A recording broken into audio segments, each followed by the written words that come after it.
বিএনপির নেতাদের থেকে বাম এবং রামদের মতো বক্তব্য জাতি আশা করে না। বিএনপির কিছু নেতা এখন প্রকাশ্য ইসলাম বিরোধী বক্তব্য দিচ্ছে। আমি কয়েকজনের নাম নিয়ে বলতে পারি, কিন্তু নামগুলো নিলাম না, যা শহীদ জিয়ার মন ও মননের সাথে সাংঘর্ষিক। এদেরকে থামাতে হবে, নচেত এদেশের বিএনপি ও ইসলামপন্থী দলগুলো মুখোমুখি হয়ে যাবে। তখন আওয়ামী ফ্যাসিস্টরা আবারও মাথা তুলে দাঁড়ানোর সুযোগ পাবে। বিএনপি একটা বড় দল, পরবর্তীতে তারা যদি ক্ষমতায় আসে এটা স্বাভাবিক, কিন্তু তাদের আচরণ দিন দিন চরম বিব্রতকর হয়ে পড়ছে। বিশেষ করে চাঁপাইনবাবগঞ্জের সাবেক, আমি এমপি বলি না, কারণ এই 3 বছরে যারা এমপি, 3 বারে যারা এমপি হয়েছে এরা এমপি না, এরা চোর। সুতরাং সাবেক এই নেতা হারুনুর রশিদ এবং তার স্ত্রী পাপিয়া, আমার মনে হয় শেষে মুস্তফাকার বাদ দিলে যেটা হয় উনি সেটা কি হয়। এরপরে কিশোরগঞ্জের জনাব ফজলুর রহমান, আমি নাম নিলাম না পরবর্তীতে। গত 2 দিন আগে আপনারা দেখতে পাচ্ছেন বাগেরহাটের মংলা বিএনপি নেতা জুলফিকার আলী, উনি রাজনৈতিক দলের একটা গঠনমূলক নাকি সমালোচনা করছিলেন। এই জন্য বলতে বলতে বলেছেন যে কোরআনে কারিম ভাওতাবাজি। তার মানে এটা বোঝাতে চেয়েছিলেন যে কোরআন, জামাত ইসলাম, শিবির এরা কোরআনের কথা বলে, এরা ভাওতাবাজি করে। এদের এই ভাওতাবাজি বন্ধ করা দরকার। কোরআন দিয়ে যারা কথা বলেন, নবীজি বলেন মান ক্বালা বিহি সাদাকা, এরা সত্য কথা বলে। সুতরাং আপনি যদি কোরআন কেন্দ্রিক মানুষগুলোকে ভাওতাবাজি বলেন, আল্লাহর কোরআনকে বোকার আনতে, এটা নবীর গায়ে যাই লাগে। এই জন্য তাকে ক্ষমা চাইতে হবে। অলরেডি তিনি জাতির কাছে ক্ষমা চেয়েছেন। আগামীতে এরকম ভুল যেন আর কেউ না করে। জনগণ মুখ ফিরিয়ে নিলে কিন্তু উপায় থাকবে না। এটা তারেক জিয়ার কথা। কি কথা বলেন না কেন? তারেক জিয়া বারবার সতর্ক করছে, আপনি যত বড় দলেরই নাম বলেন, জনগণ যদি মুখ ফিরিয়ে নেয় তখন কিন্তু বিএনপির অস্তিত্ব থাকবে না। ভুলে গেলে চলবে না, ইমরান খান পাকিস্তানের, এরা তেহরিকে ইনসাফ পার্টি ওনার ছিল। যখন ক্ষমতা এসেছিল তখন কিন্তু উপজেলা পর্যায়েও তার দলের কোনো অফিস ছিল না। উপজেলা পর্যায়ে এমন এমন জায়গা আছে সেখানে তার দলীয় কোনো অফিস ছিল না, কিন্তু পাকিস্তানের বড় দলগুলো তার কাছে পরাস্ত হয়েছিল। সুতরাং সাবধান। বিতর্কিত বক্তব্য আমরা সামনে আর কারো কাছ থেকে আশা করি না, বিশেষ করে শহীদ জিয়ার হাতে গড়া এই মাজলুম দলটা। এদের ভেতরে কিছু বাম রাম, এরা দলটা এবং এই দেশটাকে আবার ওই ফ্যাসিস্টদের মতো দাদাদের হাতে তুলে দেওয়ার জন্য গোপনে ষড়যন্ত্র করছে। আমরা চাই এরা যেন থামেন, অথবা যারা সর্বোচ্চ দায়িত্বে আছে তারা যেন এদেরকে সাফাই হোক। আমরা আমাদের যারা উপরে আছে তাদের কথা যেভাবে অক্ষরে অক্ষরে মেনে চলি, যদি কোরআন হাদিস সমর্থিত হয়। আমি মাওলানা রফিকুল ইসলাম খান সাহেবের ওই দিন থেকে যেদিন বলেছিলেন যে কোরআনের অনুষ্ঠানে যারা আলেম মুফাসসির মুহাদ্দিসেরা কথা বলে তারা যেন আসানি পাসানি না বলে মূল কথাগুলো অল্প সময়ে মানুষকে জানিয়ে দেয়। ওই দিন থেকে আমি এই একবার আল্লাহর কিছু প্রশংসা, রাসূলের একবার দরুদ পড়ে মূল কথাগুলো অন্তত 20 মিনিট হোক যেন মানুষ বুঝে বার দিতে পারে। আমরা এরকম একটা উদ্দেশ্য নিয়ে কিন্তু বসে আছি। সুতরাং আমরা যেমন আমাদের দায়িত্বশীলদের কথা কোরআন হাদিস অনুযায়ী হলে নির্দ্বিধায় মেনে নেই। এদেশের অন্যান্য রাজনৈতিক দল যারা আছে তাদের উচিত তাদের যারা সর্বোচ্চ দায়িত্বে আছে তাদেরকে ফলো করা। ম্যাডাম খালেদা জিয়া মুখে কুলু পেটে বসে আছে, একটা কথা তিনি বলে না। হ্যাঁ, কথা বলেন না কেন? আর আপনি সেই আগস্টের 5 তারিখের পর থেকে আরম্ভ করেছেন আবার সেই ভাঙ্গা বাক্স বাজানো, যে জামাত ইসলাম 71 সালের কাদা এখনো মুছতে পারে নাই। আপনার সর্বোচ্চ নেত্রী খালেদা জিয়া কি বলেছে দেখেননি? যে জামাত নেতৃবৃন্দকে হিংসার বশবর্তী হয়ে রাজনৈতিক প্রতিহিংসার কারণে তাদেরকে এভাবে একটার পর একটা ফাঁসি দিয়েছে। আপনি কি ম্যাডাম খালেদা জিয়ার চাইতেও বড় বিএনপি করে? সুতরাং এই কথাগুলো আমি আশা করব যারা এই ছোটখাটো পদে আছেন, উপরে যারা আছে তাদেরকে ফলো করবে।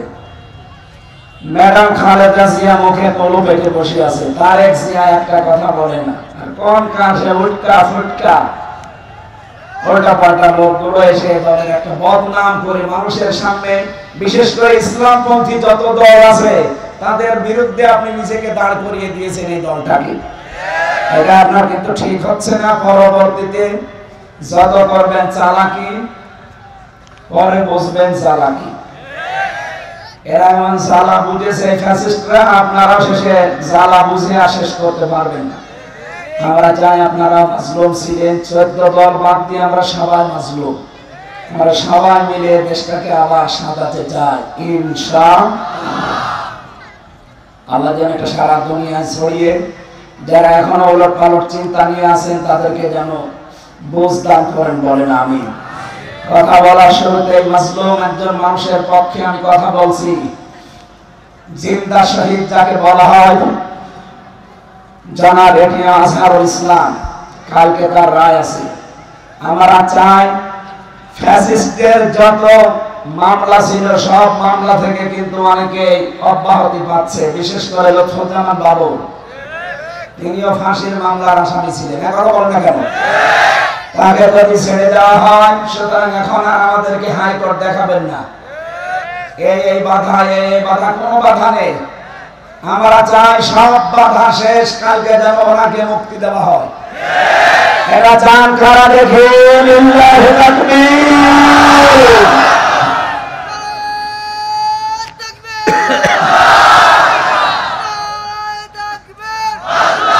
আলহামদুলিল্লাহ। আমরা জানি হুদায়বিয়ার সন্ধি হয়েছিল, বিশ্বনবী 1399 জন নিয়ে শপথ বাক্য পাঠ করিয়েছিলেন একজন নিরপরাধ মানুষের হত্যার বদলা নিতে। তিনি হযরত ওসমান ইবনে আফফান। ওরা যখন ঘোষণা দিয়েছে যে ওসমানকে মেরে ফেলা হয়েছে, নবীজি বললেন হজের ইহরাম খুলে ফেলো, রোজা রেখেছে রোজা ভেঙে ফেলো, এই বাবলা গাছের নিচে আমার হাতের উপরে হাত দাও। ইয়াদুল্লাহি ফাওকা আইদিহিম, ওই হাতগুলো আল্লাহর হাতের উপরে ছিল। নবীজি 1399 জনকে বললেন আমার হাতের উপরে হাত লাগাও, এটা আল্লাহর হাতের উপরে হাত লাগানো শামিল। আমি দুইটা ফরজ বিধান এখন অলরেডি লঙ্ঘন করে ফেলেছি, একটা রোজা আর একটা হজ। কেন? একটা নিরপরাধ মানুষকে ওরা মেরে ফেলেছে। এই হত্যার প্রতিশোধ না নিয়ে আমরা কেউ মদিনায় ফেরত যাব না।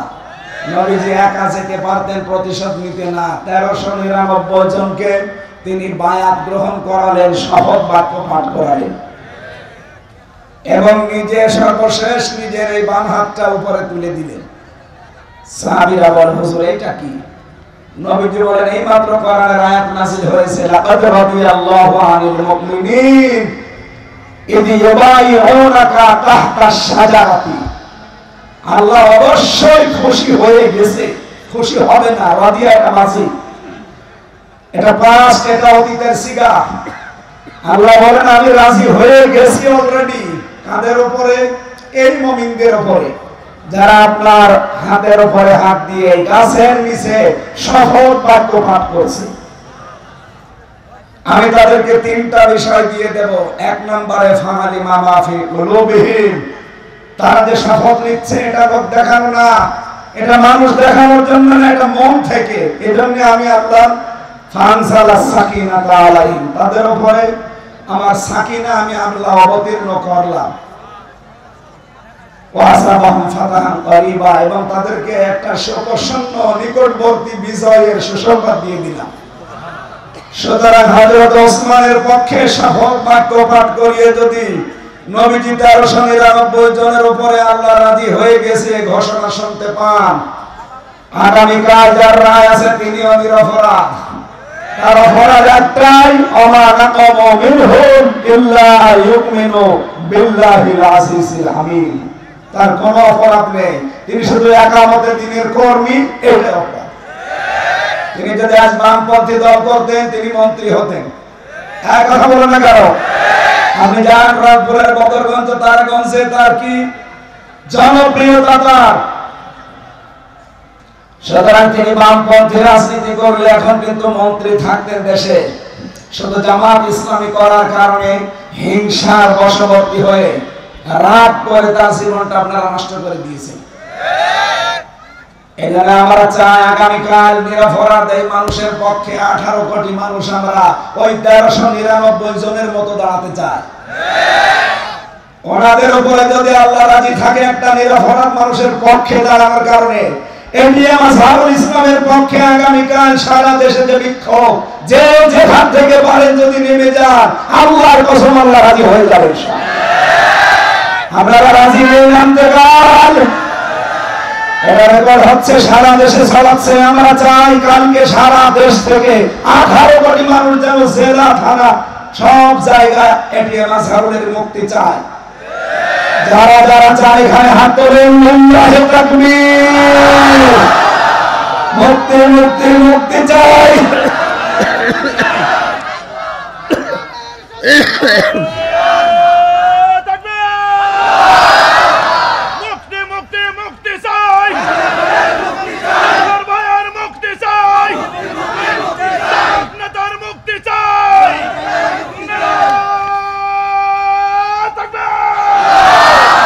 আলহামদুলিল্লাহ। ভাই অনেকে এটা রেকর্ড হচ্ছে, তো বিভিন্ন জায়গায় এখন লাইভ চলছে, অনেকে মনে করবে যে এটা রাজনীতি। আল্লাহর কসম এটা রাজনীতির উদ্দেশ্যে আমি বলি নাই, বলেছি আমার ঈমান থেকে।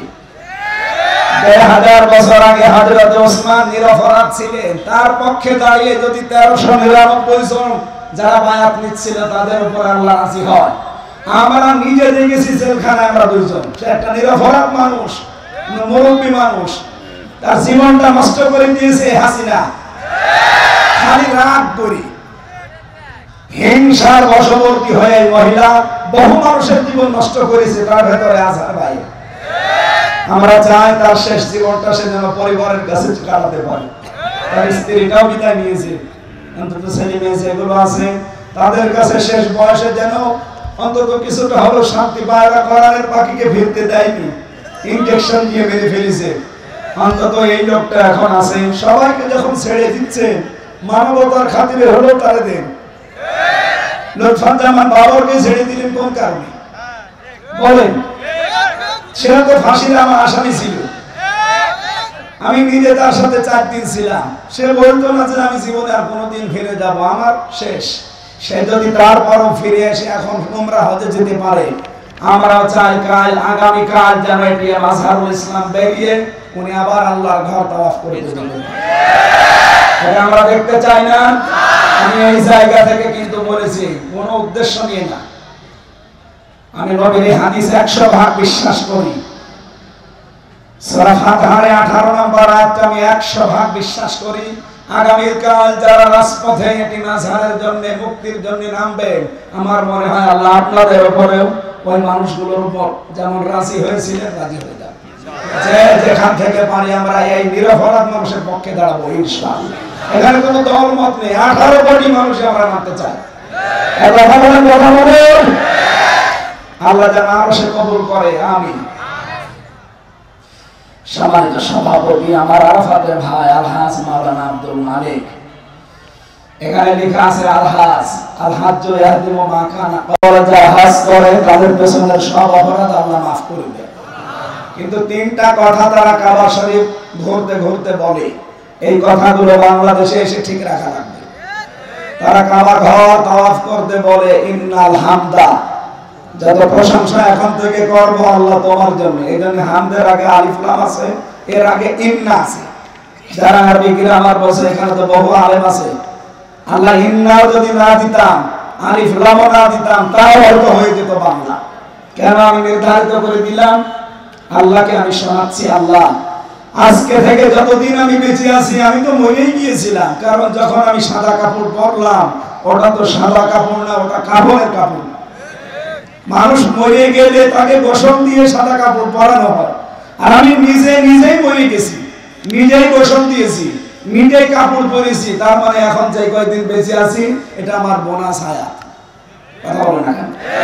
এই বরাস লাইফে সেই কয়দিনই আমি আছি, আমি তোমার ছাড়া আর কারো প্রশংসা করব না।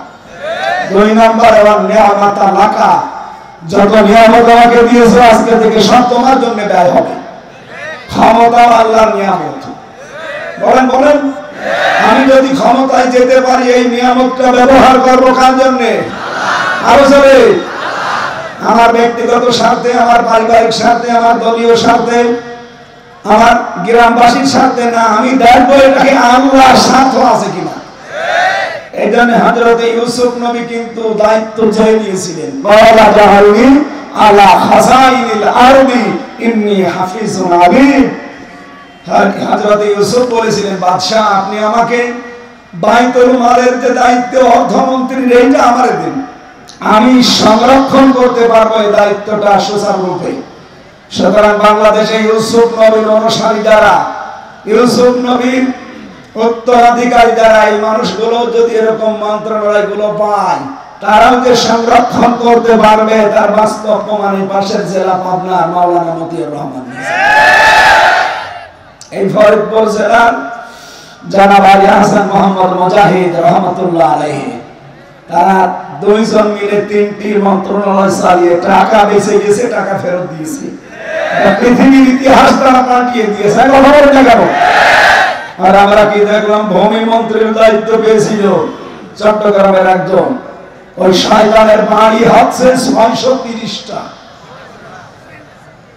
আর মাওলানা নিজামের বাড়ি এখন পর্যন্ত মাটির বাড়ি, চারিদিকে টিনের, মাটির দেওয়ার উপরে টিন দেওয়া, অথচ তিনি মন্ত্রী। কি ছিলেন? এটা মেম্বারের বাড়ি 3 তলা হয়ে যায়, আর মন্ত্রীর বাড়ি এখনো মাটির বাড়ি হয়েছে। যে আল্লাহর ওলি আপনি কোথায় দেখতে যান? এগুলো জিন্দা থাকলে আল্লাহ জিন্দা ওলি ছিল, মরে গেছে এখন মরা ওলি। মানুষ আল্লাহর ওলি খুঁজতে যায় সিলেটে, আল্লাহর ওলি খুঁজতে যায় চট্টগ্রামে। কে বলেছে আপনাকে? অর্থনৈতিক ভাবে আমার মনে হয়, আমার বিশ্বাস, এই মানুষগুলো ছিল 1 নম্বরে আল্লাহর ওলি। সুতরাং মাওলানা রফিকুল ইসলাম খান এরকম মানুষগুলো যদি দায়িত্ব চেয়েও নেয়, তারা দলীয়করণ, আত্মীয়করণ, গ্রামবাসীকরণ এগুলো করবে না আমাদের বিশ্বাস। তারা চাইবে ইন্নাল হামদা ওয়ান নি'মাতা লাকা, কারণ উনি হজ করেছে। এই কথা আল্লাহকে শুনিয়েছেন, আমি যত নিয়ামত পাবো এখন থেকে সব তোমার জন্য ব্যয় হবে। সুতরাং আমি যে বেঁচে আছি এটা তোমার নিয়ামত, আমি যে ক্ষমতা পাবো ওইটা তোমার নিয়ামত, সব ব্যয় হবে কার জন্য? 3 নম্বরে বলা লাগে ওয়াল মুলকা লাকা, আমি যদি রাজ্য রাজনীতি করি আল্লাহ তোমার জন্য করব। এই 3টা কথা বলার পরে আল্লাহ ডাক দেয় শেষে বিদায় তাওয়াফ করার সময়, এই রফিক এদিকে আয়। সর্বশেষ কথা বলে বাংলাদেশে যা, লা শারিকা লাকা লাব্বাইক, শেষ কথা এটা বলা লাগে, আল্লাহ আমি চলে যাচ্ছি, তোমার আমি গ্যারান্টি দিয়ে গেলাম আমি কিন্তু মুশরিক না, আমি শিরিক করব না জীবনে, আর যাই করি শিরিক করব না। সুবহানাল্লাহ বলতে পারবেন? এই 3টা কথার উপরে যারা টিকে থাকতে পারে, বিশ্বনবী তাদের জন্য জানিয়েছেন আল হাজ্জু ইয়াহদি ওয়া মা কানা ক্বাবলা, ওর পেছনে একটা গুনাহ আল্লাহ রাখে না, সব মাফ করে দেয়। এই যে সবে বরাত চলে গেল, সামনে সবে কদর আসতেছে, আল্লাহ সবাইকে মাফ করে দেয় পৃথিবীতে, শুধু 2 শ্রেণীর মানুষ বাদ দিয়ে। 1 নম্বরে যারা মুশরিক, যারা শিরক করে। 2 নম্বরে যে মানুষগুলো হিংসুক, যারা বিদ্বেষ রাখে। আর এই 2টা গুণ বাংলাদেশে বেশি। আমা ইয়াকুমিনু আকসারুহুম বিল্লাহি ইল্লা হুম মুশরিকুন। হেনবে আপনি মুসলমান দেখতে পাচ্ছেন, ঈমানদার দেখতে পান, হ্যাঁ এরা ঈমানদার, কিন্তু অধিকাংশ লোক মুশরিক। এরা ঈমানের দাবি করে ঠিক আছে, কিন্তু এরা কি মুশরিক কারে বলে? এই সবে কদরে যারা মাপ পাননি, সবে বরাতে যারা মাপ পাননি, পারেন না সামনে সবে কদরে। কারা তারা? আল্লাহ যেটা পারে ওটা অন্য কেউ পারে, এই বিশ্বাস যারা করে তাদের কোনো মাপ নেই। এক কথা বলে না কেন? সন্তান দিতে পারে কে? আর কেউ পারে? অনেক মানুষ মনে করে না বাবা মনে হয় পারে, এজন্য তাবিজ কবজ নিতে যায়। অনেকে আবার বলে হুজুর আপেল পড়ি দিন। সেদিন ময়মনসিংহে একজন এসে আমার কাছে বলছে, হুজুর এমন আপেল পড়বেন যেন ছেলে হয়। আমি কি ডাউন করে নিয়ে আসবো? কেন? আমার শুধু মেয়ে হয়, আমি আপেল নিয়ে এসেছি, আপনি বড় হুজুর এমন ভাবে আপেল পড়েন যেন এই বছরে আমার ছেলে হয়। আপেল আমি ফেলে দিলাম, হুজুর আপেল ফেলে দিচ্ছি কেন? আরে ভাই, আপেল পড়ে যদি ছেলে হতো আমার 3টা মেয়ে, আমি ম্যাডামের প্রতিদিন আপেল খাওয়াতাম। কি বিশ্বাস মানুষের! সুতরাং সন্তান দিতে পারে কোন হামজা, কোন মাজারে, কোন আপেলে? কে? আমাদের জাতির পিতা 86 বছর একাধারে দোয়া করেছিলেন, রব্বি হাবলি মিনাস সালিহিন, হে আল্লাহ আমাকে একটা সন্তান দাও। 86 বছরও দোয়া কবুল হয়নি। 86 বছর পরে আল্লাহ তার দোয়াটা কবুল করে জবাব দিয়েছেন, ফাবাশশারনাহু বিগুলামিন আলীম, আমি তোমাকে একটা ধৈর্যশীল সন্তান উপহার দিলাম, সুসংবাদ দিলাম। জাতির পিতা একজন নবী, নবীর বাবা নবী, এইরকম মানুষের যদি 86 বছর লাগে, আপনি বিয়ে করেননি আর ছেলে চান। সুতরাং আশা করা বাদ দেন, আল্লাহ যেটা পারে ওটা অন্য কেউ পারে না। এবং সন্তান কে দিতে পারে? 2 নম্বরে আলা লাহুল খালকু ওয়াল আমরু, সৃষ্টি যার, আইন চলবে। আরো জোরে বলেন, সৃষ্টি যার, আইন চলবে। এ বাংলাদেশ বানিয়েছেন কে? এখানে আইন চলবে কার? সুতরাং আল্লাহর আইন বাদ দিয়ে যারা নিজেদের বানানো আইন, স্বামীর আইন, দাদার আইন, বাবার আইন, অন্য আইন যারা এখানে কায়েম করতে চান, আপনি মুশরিক। কোন হুজুর নিয়ে আসবেন, নিয়ে আসেন, আমি একেবারে টাটকা কাটছাট কথা বলছি।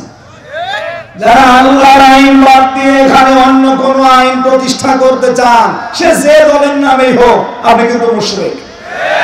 আর মুশরিককে আল্লাহ সবে বরাতেও মাফ করে না, সবে কদরেও। সুতরাং এখনই আপনি পাল্টান। আল্লাহর আইন বাদ দিয়ে কোন আইনের পেছনে আপনি থাকতে পারবেন না, তাহলে আপনার নামাজ রোজা সব মাঠে মারা যাবে। আর ইন্নাল্লাহা লা ইয়াগফিরু আন ইউশরাকা বিহি ওয়া ইয়াগফিরু মা দুনা যালিকা লিমান ইয়াশা। আল্লাহ বলেন সব মাফ করে দেব, শুধু শিরক বাদ দিয়ে। এটা যে শিরক, এখানে আর কোনো সন্দেহ আছে? সুতরাং আল্লাহর আইনের বিরুদ্ধে যারা আছেন, যে দলের লোক হন, ভাই আমার কোনো ভয় নেই। যারা আল্লাহর আইন দেশে কায়েম করতে চায় না, সে যদি ফেরেশতা দল নেয়, তাও সে মুশরিক। সুতরাং আপনাকে আমি বাঁচানোর জন্য বলছি, আপনি ভুল পথে আছেন। এটা রেকর্ড হয়ে সারা দেশে যাচ্ছে। যার কানে যাচ্ছে, সে যদি এটা শোনার পরে গুরুত্ব না দেয়, ও মুশরিক হয়ে মরবে। আমার তো বড় দায়িত্ব, আমি বলে দিলাম। আপনার চিন্তা ভাবনার দায়িত্ব ছিল, আপনি করলেন না কেন? আপনি চিন্তা করতে পারেননি যে আলা লাহুল খালকু ওয়াল আমরু, এটাকে আমার বানানো আয়াত। সূরা আরাফের 54 নম্বর আয়াত। আল্লাহ বলেন সৃষ্টি যার, আইন চলবে। ইনিল হুকমু ইল্লা লিল্লাহ, সূরা ইউসুফ 40 নম্বর আয়াতের মাঝের অংশে আছে। হুকুম দেওয়ার একচ্ছত্র মালিকানা কার? সুতরাং এই দেশে কোনো বাবার হুকুম আর চলবে না, কোন স্বামীর হুকুম চলবে না, কোন চাচার হুকুম চলবে না। এখানে আইন চলবে, হুকুম চলবে একমাত্র কার? এর পক্ষে যারা আছে তাদের আল্লাহ মাফ করবে, এর বিপক্ষে যারা আছে তারা মুশরিক। এ সবে বরাতে মাফ পায়নি, সবে কদরও মাফ পাবে না। এর ভেতর আর কোনো ভেজাল আছে? এরপরে যদি কেউ না বোঝার ভান করে থাকেন, এদিকে আসেন। এমন জোরে কানের নিচে 2টা দেবো, সব বুঝে থাকবে। এত কিছু বলার পরও বলে, হুজুর আমি বুঝি না। আপনি কি করলে বুঝবেন বলেন?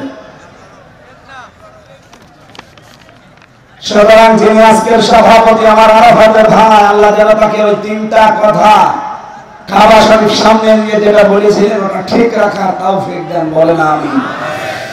মাহফিলের সহ-সভাপতি অনেক মানুষের নাম দিয়েছেন। প্রধান অতিথি সরকারি সেক্রেটারি জেনারেল বাংলাদেশ জামাত ইসলামী, সাবেক কেন্দ্রীয় সভাপতি বাংলাদেশ ইসলামী ছাত্র শিবির এবং নির্বাচিত সিনেট সদস্য রাজশাহী বিশ্ববিদ্যালয়, এই সিরাজগঞ্জ উল্লাপাড়ার কৃতি সন্তান, আমাদের অভিভাবক, শ্রদ্ধাভাজন বড় ভাই আলহাজ মাওলানা রফিকুল ইসলাম খান দামাত বারকাতুহুল আলিয়া, যত মানুষের নাম দিয়েছে, আমি একবার দোয়া করি নাকি? একবারই করি, কারণ আমার গলায় বাঁচে না তো।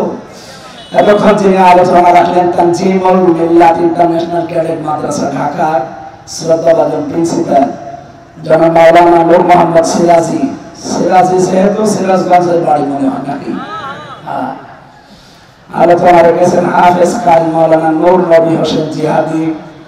আমার আগে তিনি কথা বললেন মাওলানা হোসেন মাহফুজ সহ অন্যান্য ওলামা ইকরাম, মঞ্চে বসা সম্মানিত ব্যক্তিবর্গ। আমি যার মাধ্যমে আজকে এখানে এসেছি, এই দাওয়াতটা নিয়েছিলাম অ্যাডভোকেট মিঠু ভাইয়ের মাধ্যমে। আপনাদের এলাকায় বাড়ি মনে হয়? কোথায় বাড়ি? সাঁথিয়া?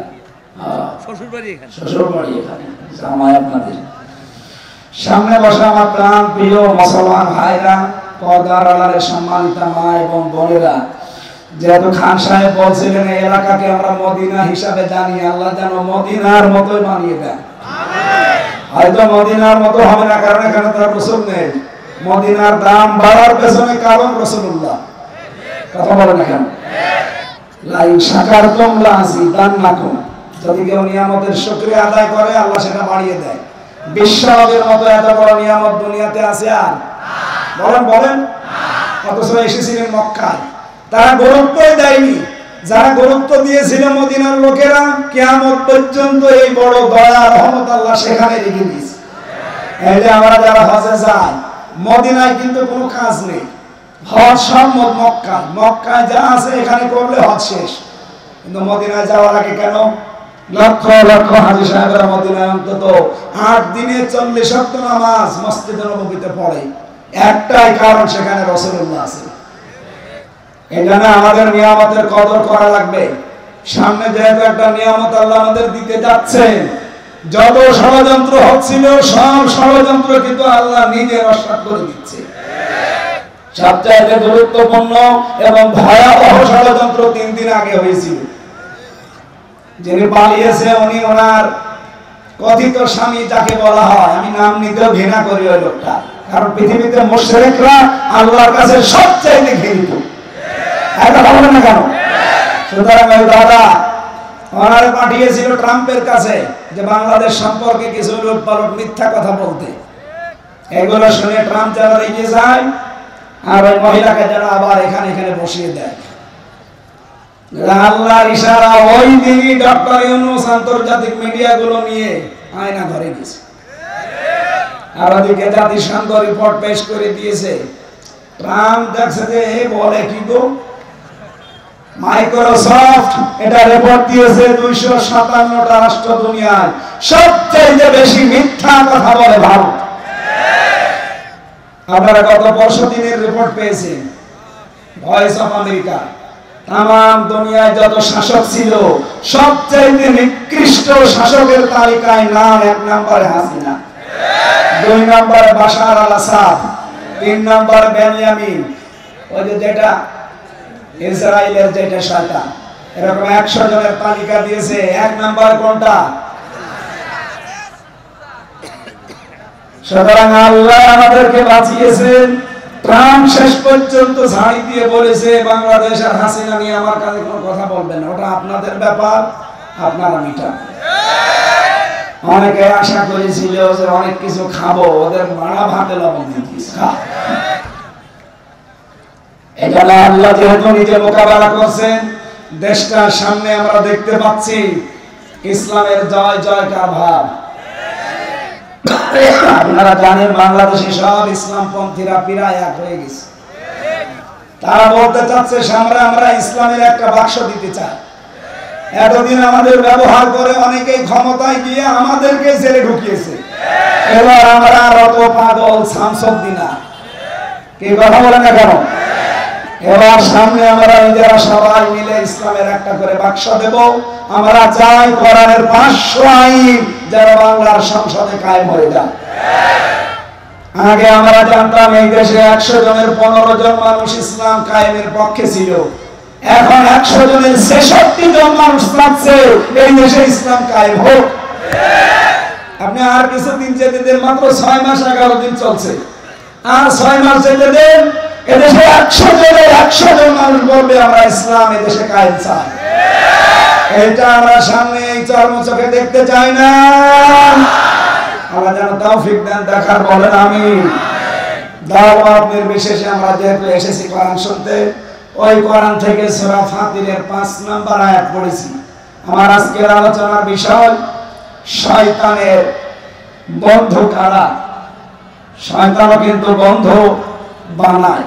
এই পৃথিবীতে 10 প্রকার নবীর উম্মতের ভেতরে অন্য জাতিবাদ, এইদিকে তাকান, ইহুদি, খ্রিস্টান, মুশরিক, মাজুসি, বৌদ্ধ যারা আছে সব বাদ। শুধু নবীর উম্মত আমরা দাবি করি যারা, তাদের ভেতরে 10 প্রকার মানুষকে শয়তান বন্ধু হিসাবে গ্রহণ করে। কয় প্রকার? আরো জোরে। এখন আপনি মিলাবেন যে আপনি এই 10 প্রকারের কোন প্রকারে আছেন কিনা। যদি থাকেন আজকে তওবা করে বাড়ি যাওয়া লাগবে, নাকি শেষ করে দেব?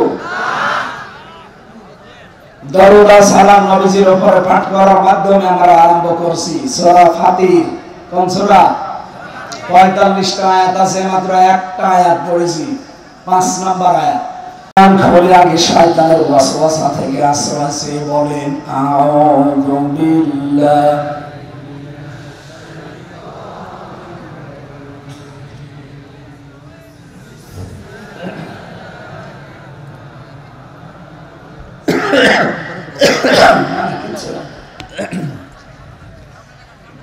ইয়া আইয়ুহান নাসু ইন্না ওয়াদাল্লাহি হাক। সাল্লাল্লাহু আলাইহি। আল্লাহ রাব্বুল আলামিন ডাক দিয়েছেন শুধুমাত্র পৃথিবীর মুসলমানদেরকে না, যাদের আল্লাহ বানিয়েছেন তাদেরকে।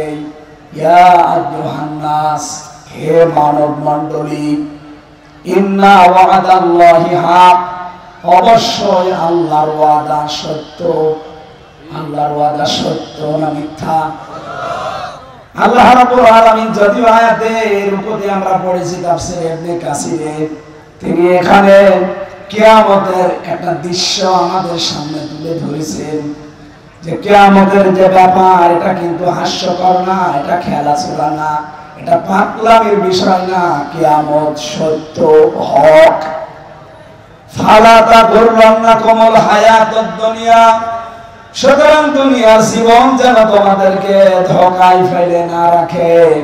ওয়ালা ইয়াগুররান্নাকুম বিল্লাহিল গরুর, আর ওই মহাপ্রবঞ্চক শয়তান তোমাদেরকে যেন আল্লাহ সম্পর্কে ধোঁকায় ফেলে না রাখে। এটা ছিল বাংলা অর্থ। এবার আসেন তো, আল্লাহ ডাক দিয়েছেন তামাম দুনিয়ার মানুষকে, যেটা বোঝাতে সেটা একটা ওয়াদা। সেটা কি? এই কোরআনে আল্লাহ 500 ওয়াদা আছে। রব্বুল আলামিন বলেন আমার এই ওয়াদাগুলো যদি মানুষ পালন করতে পারে, পূরণ করতে পারে,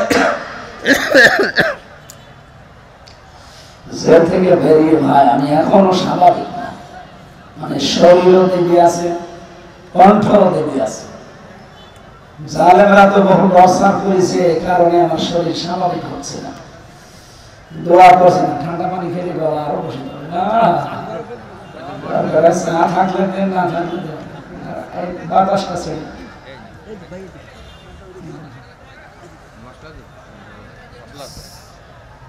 আর ভেতরে তো আবার মশা পড়েছে।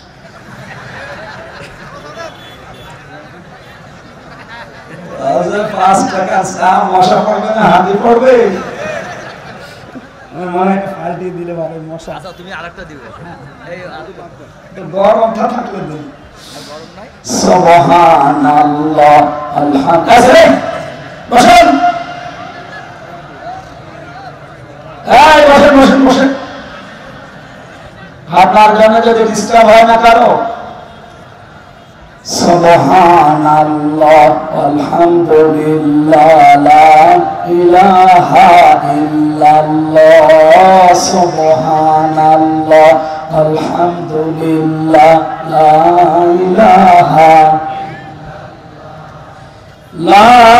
ইলাহা ইল্লাল্লাহ, মুহাম্মাদুর রাসূল।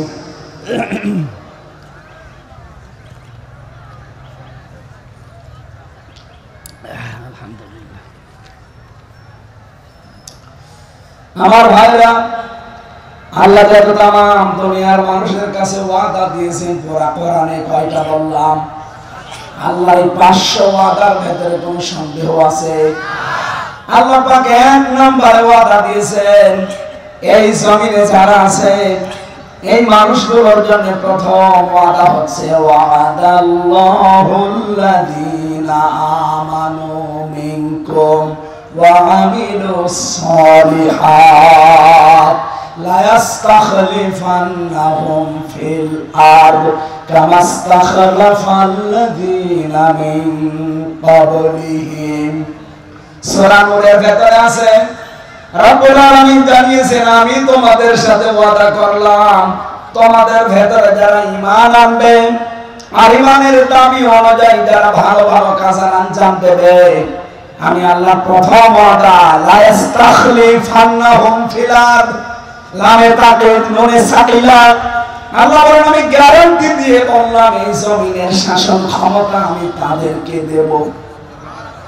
যেমন তাদের পূর্বে যারা ছিল তাদেরকে এই দুইটা শর্ত মানার কারণে দিয়েছিলাম। হযরত ওমরকে যেমন দিয়েছিলেন, আবু বকরকে দিয়েছিলেন, হযরত ওসমানকে দিয়েছিলেন, হযরত আলী রাদিয়াল্লাহু তাআলা আলাইহি আজমাইন তাদেরকে দিয়েছিলেন। ওই আল্লাহ ঠিক ওই রকমই এখনো আছে। কথা বলেন না? উনি এখনো ওই রকমই আছেন, একটু হালকা দুর্বল হয়ে গেছে। উনি এরকম নেই নাকি রহস্যের সাথে মতো একটু দুর্বল? এমন গৃহপালিত বিরোধী দল ছিল, আমার মনে হয় এই রহস্যের সাথে খেলা দিলে পরিচিত। আমি যে জায়গা থেকে আপনাদের বোঝাতে চাই আমাদের পূর্বপুরুষ যারা তাদেরকে যদি আল্লাহ দুইটা শর্ত মানার কারণে জমিনে শাসন ক্ষমতা দেয় মাস্ট বি আমাদেরকে এই দুইটা ওয়াদা যদি আমরা পূরণ করতে পারি, শর্ত যদি মেনে নিতে পারি, আল্লাহ প্রথম ওয়াদা আল্লাহ পূরণ করবে। ইন্না ওয়াদাল্লাহি হক, আমি আল্লাহর ওয়াদা কি সত্য। সুতরাং এই ওয়াদার সামনে আমরা দেখতে চাই, কিন্তু আমাদের আবার দুইটা গুণ লাগবে না। বলুন ওয়ালা তাহিনু ওয়ালা তাহজানু ওয়া আনতুমুল আ'লাউনা ইন কুনতুম মুমিনিন। সূরা আলে ইমরানে আল্লাহ জানিয়েছেন কোনো চিন্তা নেই, কোনো ভয় নেই, তোমরাই বিজয় হবে সামনে যদি মুমিন হতে পারো। সিরাজগঞ্জবাসী এই পৃথিবীর ময়দানে ভয় নেই, চিন্তা নেই, বিজয় হওয়ার দায়িত্ব আল্লাহ বলেন তোমরা বিজয় হবে যদি মুমিন হতে পারো। বিজয় দেওয়ার মালিক কে? আর বলেন মুমিন হওয়ার মালিক কে? অবশ্যই আল্লাহ। আল্লাহ মুমিন হবে? আল্লাহ তো মুমিন আছে। আল্লাহর নাম কি? মুমিন। আল্লাহর নাম কি? আর আমরা কি? আব্দুল মুমিন। আমরা কি? সুতরাং বিজয় হব আমরা মাস্ট বি। শর্ত আল্লাহ দিয়েছেন ইন কুনতুম মুমিনিন। ইনে শর্তিয়া যদি আমরা মুমিন হতে পারি তাহলে আজকে থেকে আমাদের চেষ্টায় থাকবে এটা আল্লাহর এই ওয়াদা 500 আমরা অন্তত প্রথম ওয়াদা উনি যেহেতু লা ইস্তাখলিফান্নাহুম ফিল আরদ তোমাদেরকে অবশ্যই আমি জমিনের শাসন ক্ষমতা দেব। এই ওয়াদা করলেন কে? আরো জোরে বলেন কে? এই ওয়াদা আমরা সামনে দেখতে চাই না? শর্ত কয়টা? একটা। বলেন কয়টা? ঈমান আনতে হবে। মুমিন যদি আমরা হতে পারি আমরা হব আব্দুল মুমিন। আসল মুমিন কে? উনি বিজয় দেওয়ার মালিক। এখানে যারা বলছেন বিজয় দেওয়ার মালিকও আল্লাহ, মুমিন হওয়ার মালিকও আল্লাহ, না আল্লাহর মুমিন হওয়ার দরকার নেই। মুমিন হওয়ার দরকার কাদের? আমাদের। সুতরাং আমরা এমন মুমিন হতে চাই যেমন হযরত ওমর হয়েছিলেন। কথা বলে ঠিক কিনা? আল্লাহর ওয়াদা আল্লাহ দেখাবেন। রব্বুল আলামিন বলেন ইন্নাকা লা তুখলিফুল মিয়াদ।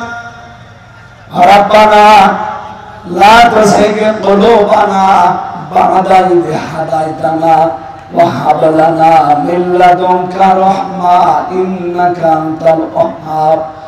রব্বানা ওয়া আতিনা মা ওয়া'আদতানা আলা রুসুলিকা ওয়া লা তুখজিনা ইয়াওমাল কিয়ামাহ ইন্নাকা লা তুখলিফুল মিয়াদ।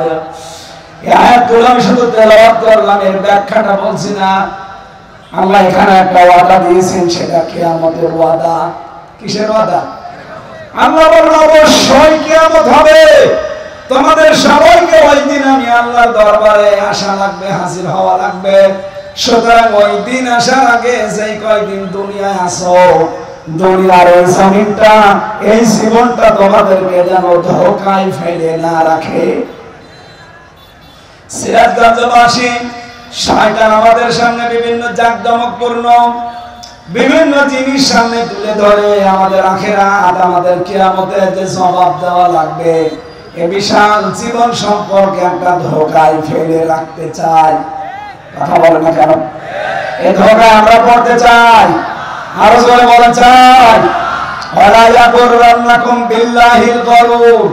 আল্লাহ বলেন সেই মহাপ্রবঞ্চক, মহাপ্রতারক, ধোঁকাবাজ এই শয়তান যেন আল্লাহ সম্পর্কে তোমাদেরকে ধোঁকায় ফেলে না রাখে। আয়াতের তাফসীর পড়তে গিয়ে আমি দেখেছি শয়তান প্রধানত দুই প্রকার। কয় প্রকার? একটা আছে মানুষ শয়তান, আর একটা জিন শয়তান। মানুষ শয়তানের ভেতরে আবার দুই প্রকার, একটা নারী শয়তান, একটা পুরুষ শয়তান। কথা বলে না কেন? এই পৃথিবীতে কোন পুরুষকে যদি শয়তান আসর করে, তার দ্বারা যা ক্ষতি হয় তার চাইতে বেশি ক্ষতি হওয়ার সম্ভাবনা কোন মহিলাকে যদি শয়তান আসর করে। এই জন্য পুরা কোরআন শরীফের ভেতরে যেখানে শয়তানের চক্রান্ত কথা, সেখানে দেখবেন দাঈফা লেখা আছে, ইন্না কায়দা শাইতানি কানা দাঈফা। অবশ্যই শয়তানের চক্রান্ত একেবারে দুর্বল। কিন্তু মেয়েদের কথা যেখানে আছে, ওই জায়গায় কিন্তু দুর্বল শব্দ আপনি পাবেন না। সূরা ইউসুফের 28 নম্বর আয়াতে আমি পেয়েছি, ইন্না কাইদাকুন্না আযীম। আল্লাহ পাক বলেন মেয়েদের চক্রান্ত বড় ভয়ঙ্কর। সিরাজগঞ্জবাসী, এখানে একটা শিক্ষা আছে, এইদিকে তাকান। আল্লাহ কিন্তু এখানে হযরত ইউসুফ আলাইহিস সালামের নামে যে সূরাটা ইউসুফ 28 নম্বর আয়াতে, যদি এটা জুলাইখার নামে নাযিল হওয়া, রব্বুল আলামিন জুলাইখার নাম এখানে দিতে পারতেন। ফ্যানটা ঘুরিয়ে দেন। জুলাইখার নাম আল্লাহ না দিয়ে কায়দা কন্যা দিলেন কেন? বহুবচন। যদি কা দিতেন তাও তো অর্থ হয়ে যেত। আল্লাহ কন্যা দিলেন কেন? দুইটা তাফসীর আছে এখানে, এদিকে তাকান। প্রথম তাফসীর হচ্ছে আল্লাহ কানা দিয়ে কন্যা দিয়েছেন এই কারণে শুধুমাত্র পৃথিবীতে জুলাইখা একা না, এরকম বহু জুলাইখা যুগে যুগে আসবে। তারা ইউসুফ নবীর অনুসারী যারা, অনুগামী যারা, ইউসুফ নবীর মতো যারা চরিত্র অর্জন করবে, তাদের চরিত্রে কলঙ্ক দেওয়ার জন্য এরকম জুলাইখা আরো আসবে। এই পৃথিবীতে ওই জুলাইখার পরে আর জুলাইখা আসে নাই। কথা বলেন এসেছে কিনা? আমাদের দেশে একজন তার উত্তরসূরি ছিল, ওই হযরত ইউসুফকে ধর্ষণের মামলা দিয়েছিল এই জুলাইখা। আপনি দেখান আল্লামা সাঈদীর নামে সর্বশেষ মামলা ধর্ষণের মামলা। অ্যাডভোকেট তাজুল ইসলাম উনি জিজ্ঞাসা করছিলেন ওই মহিলাকে, এই মেয়ে মাওলানা সাঈদী আপনাকে ধর্ষণ করেছে? জি হ্যাঁ। আপনার জন্ম তারিখ কত, কোন সালে আপনি জন্ম নিয়েছেন? মেয়েটা বলছে আমি জন্ম নিয়েছি 1975 সালে। ধর্ষণ করেছে কত সালে? বলছে 1971-এ। অ্যাডভোকেট তাজুল ইসলাম ওই দিনই বলেছিলেন, মাননীয় আদালত এই পয়েন্টটা লিখে রাখেন, জন্ম 75-এ, ধর্ষিত হয়েছে 71-এ, এটাকে রুহের জগতে। ওই দিন মামলা ঢিসমিস হয়ে যাওয়ার কথা না? বলেন বলেন। পুরাটা তো সাজানো, ট্রাইব্যুনালও সাজানো, বিচারপতি সাজানো, আসামিগুলো সাজানো, সাক্ষীগুলো সাজানো। ওইগুলো তো আসামি হওয়ার কথা না, ধরে ধরে সাজিয়ে আসামি বানিয়ে দিয়েছে। রায় দেখছে, রায়ও সাজানো। এই কথা বলেন না কেন? সুতরাং স্বামী যখন সাজানো, আর এই ট্রাইব্যুনালে এটি আজহারুল ইসলামের নামে যে ফাঁসির রায়, যারা সাক্ষী, এই যে আজকে বেরিয়েছে রিপোর্ট, অনেক আগে বেরিয়েছিল, আজকে আমি দেখলাম 3 জন সাক্ষীর উপরে ভিত্তি করে তার ফাঁসির রায় দিয়েছে। একজন সাক্ষী দেখেছে 6 মাইল দূর থেকে, আর একজন দেখেছে 3 মাইল দূর থেকে, আর একজন দেখেছে 1.5 মাইল দূর থেকে। এই হচ্ছে সাক্ষী। ওই 75-এ জন্ম, 71-এ ধর্ষিত, ওই রকম হয়েছে। এই কথা বলে না কেন? সুতরাং আমরা চাই এগুলো সব যেহেতু বানোয়াট। আর আজহারুল ইসলাম তিনি বিপ্লবের সৈনিক ছিলেন। বিপ্লবের মাধ্যমে যেহেতু সরকার, আর বিপ্লবের অগ্রনায়ককে আপনি এখনো পর্যন্ত জেলে রাখবেন কোন কারণে? আমরা চাই আগামীকাল আমরা তার মুক্তি চাই এবং মুক্তি দিতে হবে।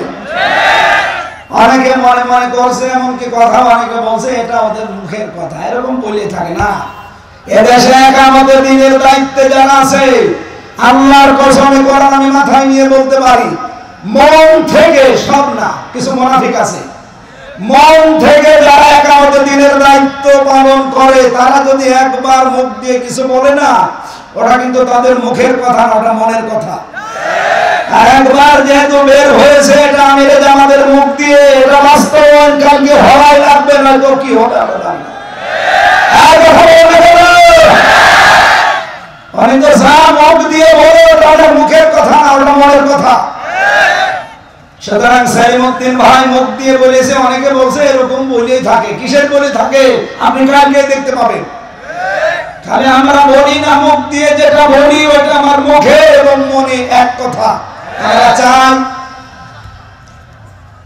এই অগ্রদূতের সৈনিকটাকে আর যেন জেলখানায় পৌঁছতে না দেওয়া হয়। হিংসার বশবর্তী হয়ে এই মহিলা আমার জীবনটা নষ্ট করে দিয়েছে। আমরা চাই শেষ জীবনে কিছুদিন মুক্ত বাতাসে আল্লাহর এই পৃথিবীটা দেখি যান। কয়েকদিন পর তো এমনি আল্লাহর কাছে চলে যাবে, এ কথা বলেন না কেন? সুতরাং এই জুলাইখার অনুসারী যারা, তাদের চক্রান্ত কিন্তু ছোটখাটো না, ভয়ঙ্কর। ওরা এখনো পর্যন্ত চক্রান্ত ওই দাদাদের পাশে বসে বসে চালাচ্ছে। যদিও একটা চক্রান্ত এখনো হাতে পানি নেয়নি, আর সামনে কোন চক্রান্ত এদেশে বাস্তবায়ন হবেও না ইনশাআল্লাহ। যা বললাম দেখেন, 2টা বললাম, উনি সাক্ষী দিয়েছে, ধর্ষিতা হয়েছে, আর এর 3টা সাক্ষী। পুরাটা যে সব বানোয়াট, সাজানো, মিথ্যা। একটু যাদের মাথায় মগজ আছে চিন্তা করলে আপনি বুঝতে পারবেন। সুতরাং এই নিরপরাধ মানুষটার পক্ষে কিন্তু দাঁড়ানো ইমানের এখন দাবি আমাদের। যদি রাজনীতি মনে করে ছেড়ে যান, আপনার উপরে আল্লাহ খুশি হবে না। কারণ অন্যায় কাজ দেখলে আপনাকে অবশ্যই বাধা দেওয়া লাগবে হাত দিয়ে। এটা যে অন্যায় আর কি বলা অপেক্ষা রাখে। সুতরাং যার যে সমর্থ আছে হাতে, ক্ষমতার পাওয়ারে, ওই জায়গায় কালকে দেখাতে হবে।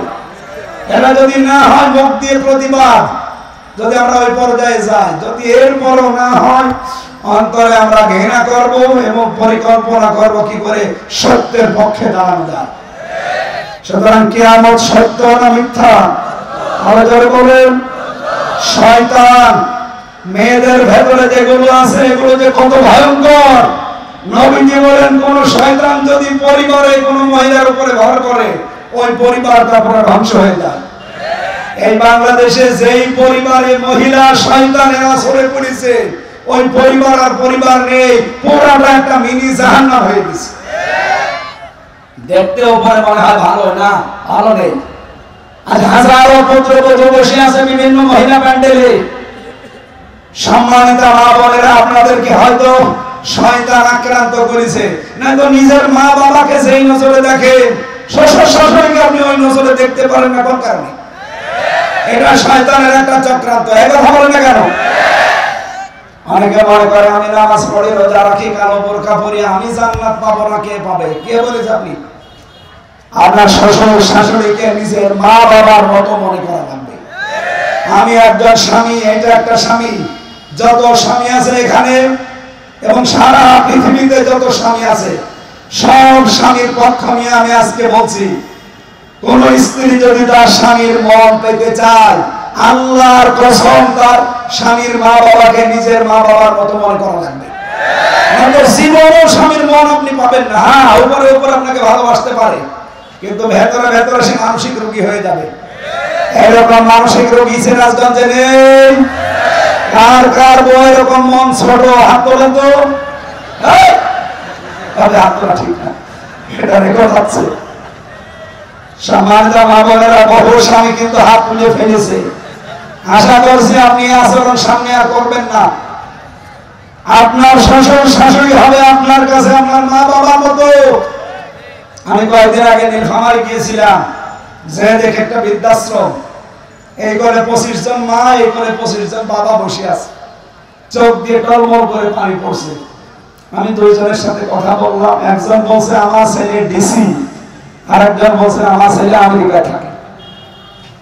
আপনারা বলছে 3 বছর আমরা পড়ে আছি, ছেলে মাঝে মাঝে টাকা পাঠায়, আমার বউ মা শুধু ঘ্যান ঘ্যান করে আর বলিস ওই মুড়ি যদি বাড়ি থাকে তোমার ভাত আমি খাবো না। বাধ্য হয়ে ছেলে আমার ডিসি আমার রেখে গেছে এখানে। আমি চিন্তা করতে পারিনি সিরাজগঞ্জ পুরা জেলা ছাড়া একটা ডিসি, সেই ডিসির মা এখন পড়ে আছে বৃদ্ধাশ্রমে 2 দিন 3 দিন না 3 বছর। এই পুত্রবধূর ছোট মনের কারণে। বাড়িতে থাকলে কি হতো, সে শেষ বয়সে একটু নাতি নাত করে একটু আনন্দে থাকতে চায়, এবার হবে না কেন?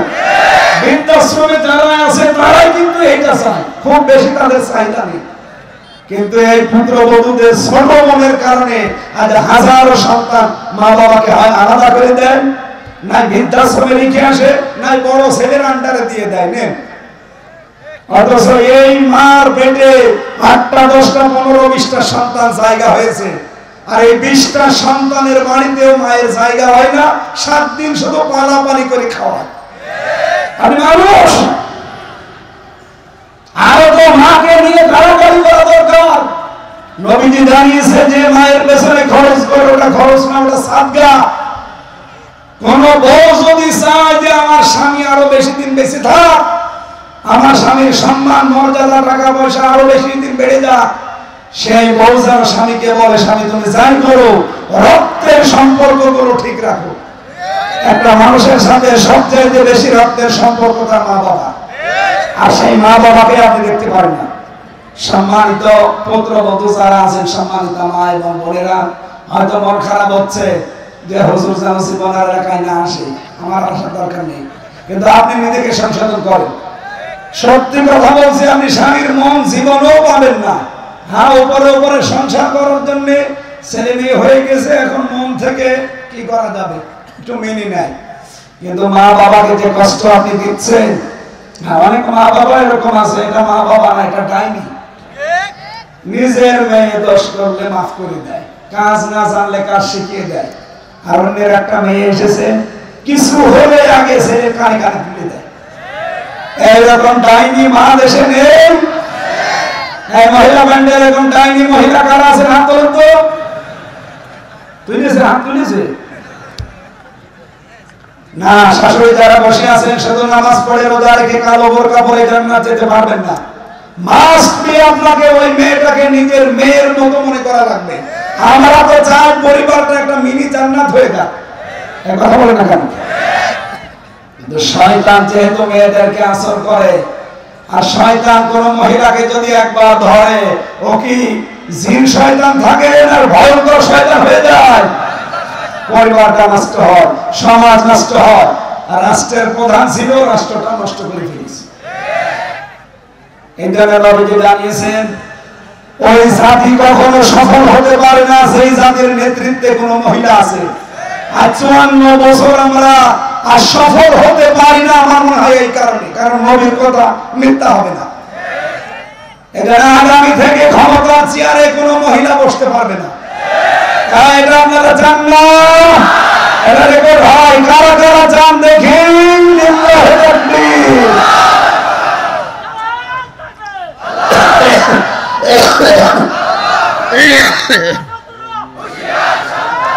আলহামদুলিল্লাহ, আমরা চাই আগামীতে আমাদের নেতা হবে, রাষ্ট্রপ্রধান হবে কোন পুরুষ। এটা আমার বানানো কথা। সূরা নিসা 34 নম্বর আয়াত, আর রিজালু কাওয়ামুনা আলান নিসা। পুরুষ মানুষ হবে নেতা, মেয়েরা হবে তার আজ্ঞাবহ। আর এখন বড় বড় রাজমিস্ত্রি আর আমরা যোগাই না, এটা সামনে আমরা হতে দিতে চাই না। শয়তানের চক্রান্ত কিন্তু মারাত্মক। শয়তান নবীর উম্মতের ভেতরে কয় প্রকার মানুষকে বন্ধু মনে করে? 10 প্রকার। বলেন বলেন। এক নম্বরে জালেম শাসক, যেটা এর আগে ছিল, ওটা সরাসরি তো শয়তান। শয়তানের বন্ধু বানাবে কি? শয়তান বলতো তুমি যখন আসো আমি অন্য দেশে গেলাম। দুই নম্বরে ওই আলেম যারা জালেমের তোষামতি করে, আর এটা 15.5 বছরে বেশি ছিল। তিন নম্বরে ওই সমস্ত ধনী মানুষ যারা টাকা পয়সা কামাইয়ের ক্ষেত্রে কোনো বাজ বিচার করে না, বাবা শাহজালাল সব হালাল, এরকম ছিল না 15 বছরে। চার নম্বরে যে মানুষগুলো খাদ্যে ভেজাল দেয়, এই যে খাদ্যে ফরমালিন যারা দেয়, বিষ দেয়, ভেজাল দেয়, এরা বোকারান্তে মানুষকে হত্যা করার সামিল। আমার মনে হয় সামনে এরকম মানুষ ধরা পড়ে গেলে এদের আর মাসি রাখা ঠিক না, কারণ এরা তো মানুষ না, এরা কি শয়তানের বন্ধু? বলুন বলুন, শয়তানের। সুতরাং খাদ্যে ভেজাল দেওয়া, খাদ্যে ফরমালিন দেওয়া, ঔষধ দেওয়া, এটা বন্ধ করা লাগবে। যদি কোনোটা ধরা পড়ে ওই রকম খাদ্য নিয়ে, ওই রকম ফল, ওর মেয়েকে ওর বউকে খাওয়াবে, দেখ কেমন লাগে। এইটা খেয়ে আমার বউ আমার মেয়ে হার্ট অ্যাটাক করে কলিজা নষ্ট হয়ে ভেতরে সব অসুস্থ হয়ে মরে যাবে, আর তুমি ওই টাকা নিয়ে আরামে খাবে না। ওইটা ধরা পড়লে ওরে দিয়ে খাওয়ানো লাগবে। এখানে খাদ্যে ভেজাল যারা দিচ্ছেন, ঔষধ মিশাচ্ছেন যারা, তারা কিন্তু আর মানুষ এখন আর নেই। আপনি শয়তানের অলরেডি বন্ধ হয়ে গেছে। আমরা তাফসীর থেকে যেহেতু তুলেছি, মন মতো তো বলতে পারবো না, তাফসীর থেকে শোনাচ্ছি। 10 প্রকার মানুষের নাম বললাম না? প্রথম নাম্বার কি? জালিম শাসক। বলেন জালিম। 2 নম্বরে কৃপণ ধনী, যারা মাল উপার্জন করে কিন্তু কোনো বাজ বিচার নেই। 3 নম্বরে ওই আলিম যারা জালিমের সাফাই গায়। 4 নম্বরে বলেছিলাম যারা খাদ্যে ভেজাল দেয়, ঔষধ দেয়, কীটনাশক মিশায়। এরপরে 5 নম্বরে যারা আমানতের খেয়ানত করে। সামনে কিন্তু আসতেছে বহু আমানতের দোহাই দেবে, দায়িত্ব পেয়ে গেলে খেয়ানত করবে। 6 নম্বরে পেয়েছি অহংকারী লোক। 7 নম্বরে পেয়েছিলাম যারা পণ্য ক্রাইসিস তৈরি করে। 8 নম্বরে যারা জেনাকারী। এই পৃথিবীতে একটা দেশ, আমি নাম নিলাম না, ওরা পণ্য ওয়েবসাইট তৈরি করেছে নারী পুরুষকে উলঙ্গ করে, এই যুগল দৃশ্যগুলো তাম দুনিয়ায় দেখিয়ে পণ্য প্রোডাক্ট বানিয়েছে, এটা ইন্ডাস্ট্রি বানিয়েছে। এই মানব জাতির জন্য এই অপরাধটা দুনিয়া যে কত বড় মারাত্মক, পৃথিবী এখন ধ্বংস হয়ে যাচ্ছে অপরাধটার কারণে। সুতরাং সেনাকারী যারা, এরা মানুষ আর নেই, এরা শয়তানের বন্ধু হয়ে গেছে। 8 নম্বরে যারা সুদখোর। 9 নম্বরে যারা বখিল, দান করতে চায় না। 10 নম্বরে যারা মাদক দ্রব্য সেবন করে আর আমদানি করে। বাংলাদেশ থেকে লোহা, তামা, সোনা এগুলো পাচার হয়, আর দাদাদের দেশ থেকে আসে ডাল, বাবা, গাঁজা। এগুলো আর সামনে আসতে দেওয়া হবে না ইনশাআল্লাহ। এই বাংলাদেশটা একটা নিয়ামত, এটা ইকোনমিক অর্থনৈতিক একটা অঞ্চল। আমাদের সামনে যে বিশাল সমুদ্র পড়ে আছে, এই সমুদ্রগুলো, এই 7 সিস্টার, বিশেষ করে এই যে পাশে 2টা রাষ্ট্র নেপাল আর ভুটান, এদের দেশে কিন্তু সাগর নেই, পাহাড় আছে। ওরা ব্যবসা বাণিজ্য করতে হলে এই সাগর ব্যবহার করা লাগবে, বিশেষ করে এই 7 সিস্টারে। আমরা চাই সবাই মিলে ব্যবসা করে এই সাগর থেকে সবাই লাভবান হব। এই দেশটা আল্লাহ এমন ভাবে আমাদের আয়ত্তে দিয়েছেন, এমন একটা নিয়ামত হিসাবে দিয়েছেন, যদি আমরা সঠিকভাবে সামনে ব্যবহার করতে পারি, 18 কোটি মানুষ 18 কোটি জনসম্পদে পরিণত হয়ে এই দেশ থেকেও চীন দেশের মতো আস্তে আস্তে আমরা উন্নত হতে পারবো। আল্লাহ সেই তৌফিক সামনে আমাদের দেখার সুযোগ করে দেন, বলেন আমিন। আমার লিখিত বই আছে, জেলখানায় কিছু লিখেছিলাম, বাইরে এসে পরবর্তীতে করেছি, ওই গাড়ি থেকে নিয়েছি, কয়টা আছে? আল্লাহুম্মা আমিন। লা ইলাহা ইল্লা আনতা সুবহানাকা ইন্নী কুনতু মিনাজ জালিমিন। আল্লাহ, আমার কণ্ঠটা বসে গেছে, কথা বলতে কষ্ট হচ্ছে, এজন্য শেষ করে দিলাম। যতটুকুই বলেছি আমল করার তৌফিক দাও। নবীর উম্মতের ভেতরে যে 10 প্রকার মানুষ শয়তানের বন্ধু, আল্লাহ আমাদেরকে তুমি এই 10 প্রকার থেকে রক্ষা করো। এই মাহফিলের আয়োজন যারা করেছেন, শোনার জন্য যারা এসেছেন, সবাইকে তুমি কোরআনের জন্য হযরত ওমরের মতো কবুল করে নাও। এ বিশাল আয়োজনে যারা আনচান তুলে এদেরকে মাফ করে দাও। এলাকায় যত মানুষ কবরে আছে জান্নাতুল ফেরদাউস তৈরি করে দাও। তোমার যে 500 ওয়াদা দিয়েছে কোরআনে, প্রথম ওয়াদা তুমি ঈমান আর আমল যাদের আছে তাদেরকে রাষ্ট্রীয় ক্ষমতা দিতে চাও। আল্লাহ সামনে তুমি এই দৃশ্য আমাদেরকে দেখার সুযোগ করে দাও। মা বাবাদেরকে পর্দায় থাকার তৌফিক দাও। আগামীর এই দেশটা তুমি কোরআনের হাতে তুলে দাও। 56,000 বর্গ মাইল তোমার কালাম দিয়ে চলছে, এটা যেন দেখে মরতে পারি সুযোগ করে দাও। মাওলানা রফিকুল ইসলাম খান, মাওলানা নূর মোহাম্মদ সিরাজি, অ্যাডভোকেট মিঠু ভাই সহ যত আলেম ওলামা এসেছে আমাদেরকে মঞ্জুর করে দাও। যত মানুষ দায়িত্ব পালন করেছে মাহফিলের, আল্লাহ স্বেচ্ছাসেবক ভাই এবং বোনদেরকে তুমি মঞ্জুর করে দাও। আমার কণ্ঠটা তুমি আগের মতো আবার ফিরিয়ে দাও।